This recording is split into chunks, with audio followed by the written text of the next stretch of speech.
Good morning and welcome to Zen Fits here in Blackstone, Virginia, the center of the world. And the title of today's talk is Mu is a Joke, or the Joke of Mu.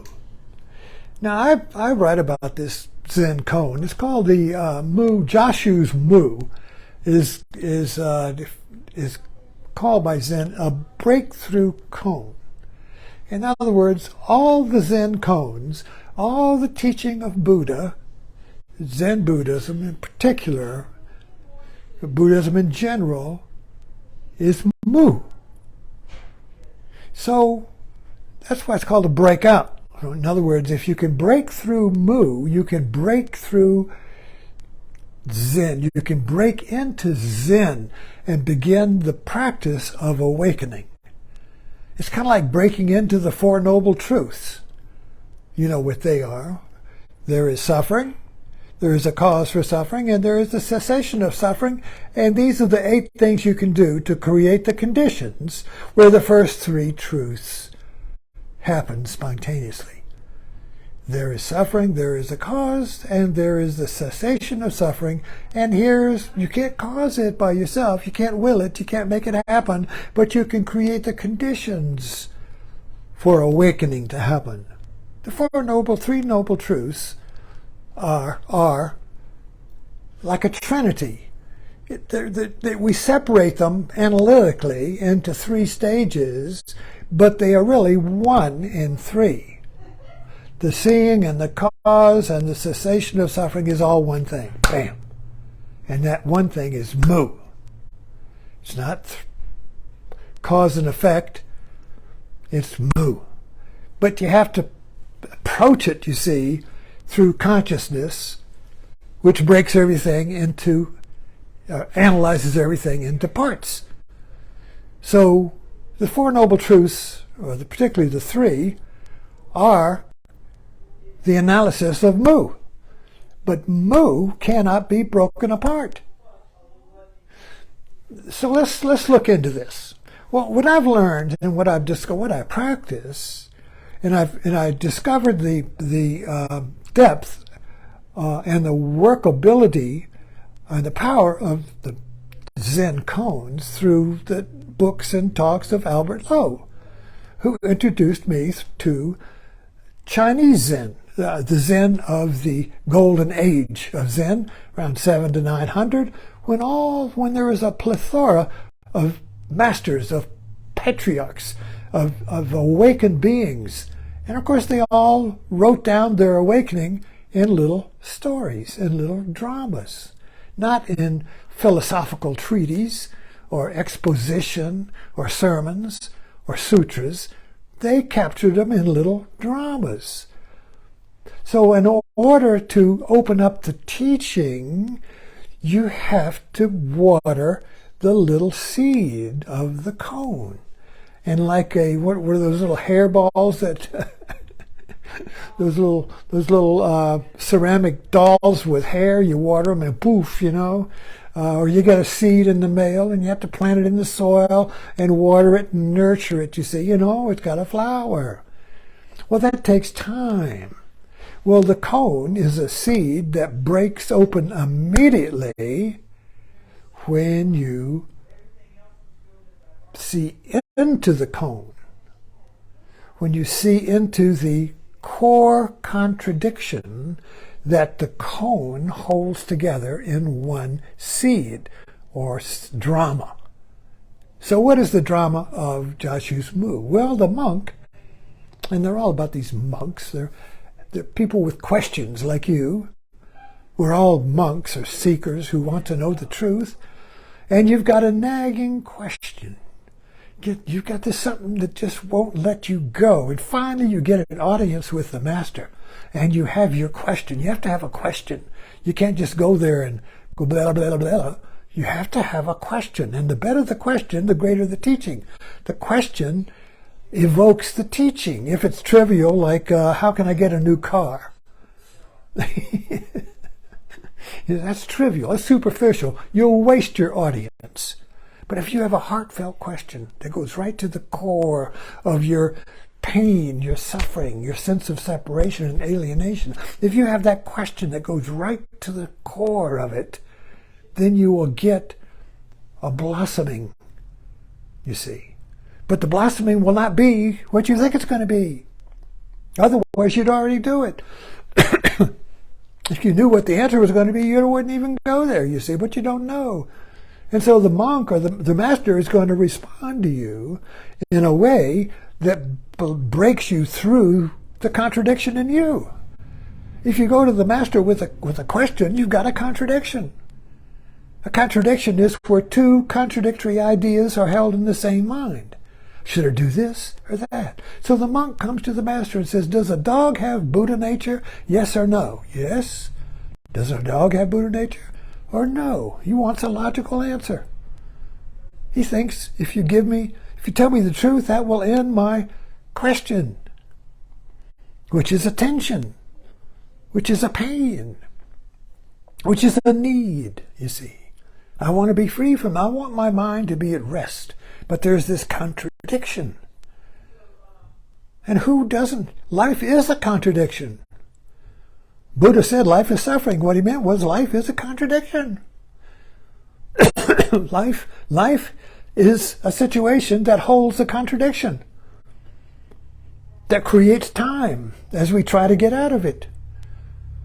If there's no contradiction, if there's no tension, we imagine that to be heaven. The only way to get to that is by dying and going to heaven. There's no tension in heaven. There's no contradiction in heaven. It's on earth that you have the contradiction and the suffering and time and tension and struggle, you see. Struggle for what? To get out of the contradiction.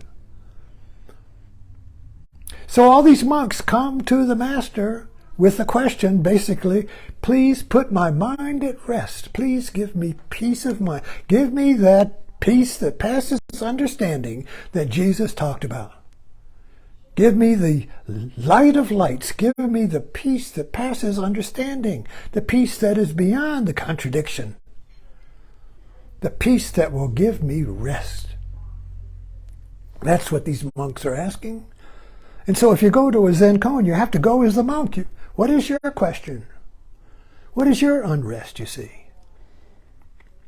And so you ask the master, and the master answers in a completely unpredictable way. But is it? You see. So there's a contradiction. The koan creates a new contradiction.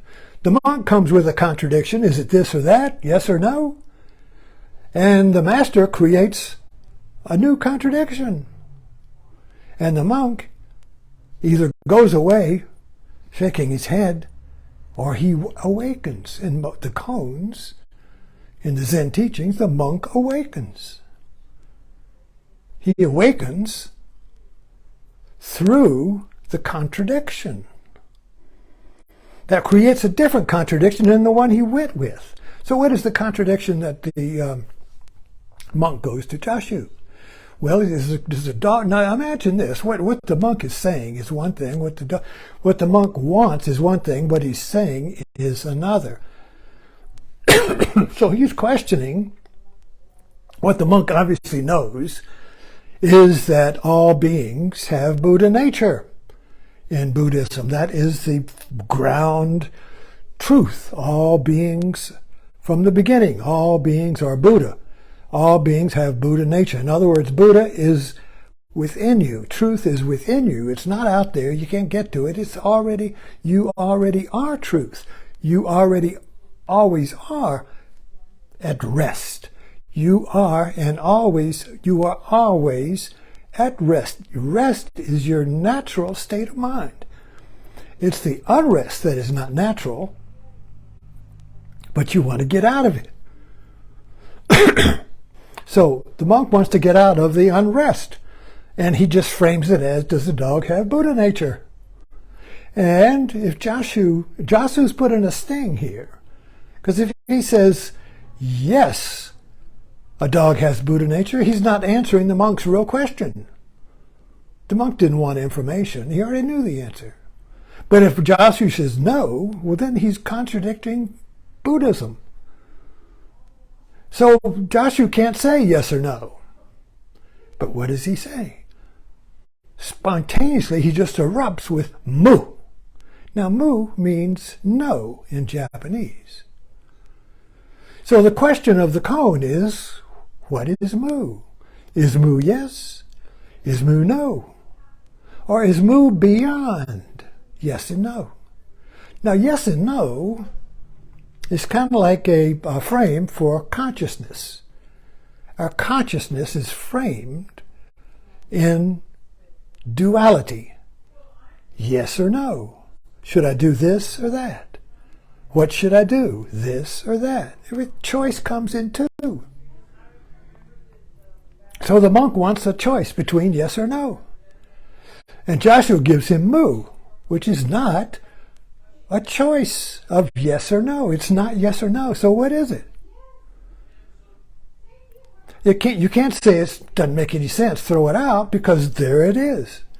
It's kind of like the obelisk in Space Odyssey. You can't just say, well, it's just special effects, doesn't mean anything. No. The Space Odyssey, the obelisk in Space Odyssey was the evolution. In other words, the whole story evolves whenever the obelisk appears, but the obelisk has no meaning. It has no use. Nobody knows what it is. It doesn't fit. There's no reference to the obelisk in their memory. So whenever the obelisk appears, consciousness evolves. Consciousness changes. So consciousness changes in the movie from the apes to the astronaut and beyond. Whenever the obelisk, so whenever mu appears, change happens. But it doesn't change by choice. It happens to you. So what is mu? Now, the way I've found to work with cones is that when you work with the cone, you inhabit it. Excuse me. You have to play the monk, role of the monk. I've got to burn a nagging question. Give me rest. You really feel that. You may ask God, or maybe ask Jesus, or I don't know, the therapist. Maybe your friend, I don't know. Maybe a martini, give me rest. So, and then the monk, then the master, be the master's response. You have to look at it from the master's side. Now this cone is a dramatization of our own mind. You've got conscious mind with the question, should I do this or that? Worry, worry, worry. Double bind, everything I do is no good. Wow, wow, wow, wow, wow, wow, wow. Going round and around and around in a worry loop. Wow, what should I do? Help, help, help. Somebody intervene. Well, the master intervenes. The master's response breaks up the monk's worry mind, breaks up the tape loop, breaks up the addiction, breaks up the double bind where nothing I can do is any good, you see. So how does the master break it up? Doesn't break it up with logic, doesn't break it up with some rational response, doesn't break it up by referring to some teaching or do this, or doesn't break it up with a method, doesn't break it up with a practice, or doesn't break it up with do yoga, or take this medication, or say this mantra. This will break it up. This will bring you peace. Do this. You see, there's no time here. The master doesn't respond with a means to an end. Mu is no means to anything. You see, you're kind of getting into it. So you have to, if you want to work with mu, you have to apply it to your everyday situations. The cone, Joshu's mu, is a metaphor for your situations where you are stuck in a double bind, where nothing you think or do or say is any good. It's Groundhog's Day. You're still repeating. You're still looking for the keys in the same place. Every day, looking for the keys on the same tables. Maybe they will magically appear this time. Wow, wow, wow, wow, wow. How do you get out of the wow, wow of consciousness? Normally we're not in a wah-wah. We know what to do. Life is rather simple. But life is a problem. So just as soon as I get all the bills paid, something breaks down. Now I got a contradiction. Well, how am I going to pay for that? So life is one problem. Problem is a contradiction. So Buddha says life is suffering. Life is a contradiction. Life is a problem. How are you going to find rest? There's no means to the end. There's no means or way out of life, the contradiction of life. But then Buddha says there is a cause and there is a cessation of the contradiction. So if you look at the Four Noble Truths from this point of view, you say, well, there is a contradiction. I feel I'm in a wah-wah. There's a cause to the wah-wah. Now, if I can see the cause, I'm out of the wah-wah. So the seeing and the getting out of the wah-wah is, and the cause and the suffering is the same thing.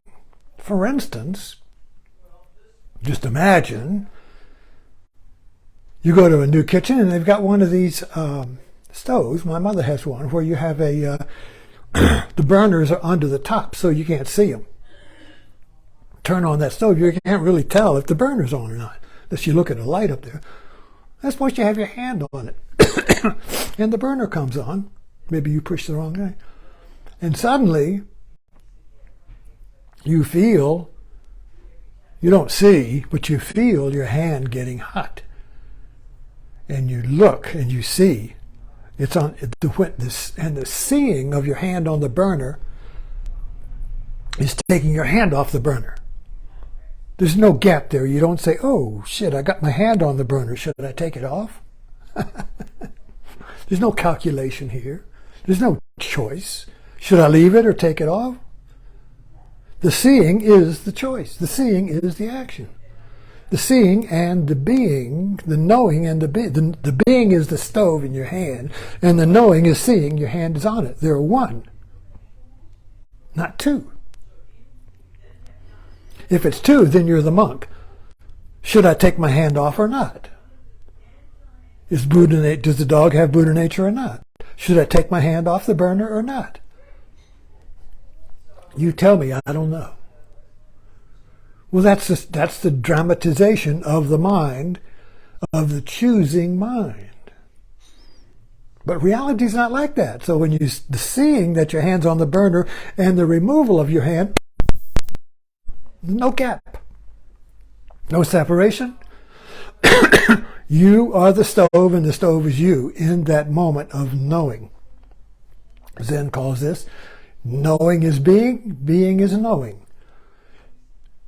The stove is being reality, and you know, and you see your hand on it. Your hand and the burning and the seeing and the stove and the action of removement are all mu, are all one. But then, after you take it off, then you flip back into the dualistic mind of thinking. You say, oh crap, how stupid I am for doing that, or who left the damn burner on? So you got to blame somebody. Either I did it or they did it. And then you go get it fixed and take the hand to the doctor or whatever, you see. But in that moment of mu, there was no separation. There was no alienation. There was no thinking. There was no consciousness.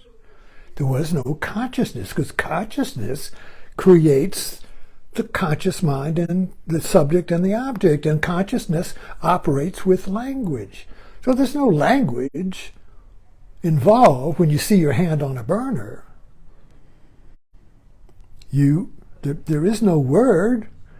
There's no time for a word. If a truck heads for you, there's no time to calculate what to do. You just move. And then you say, oh, then you start thinking about it.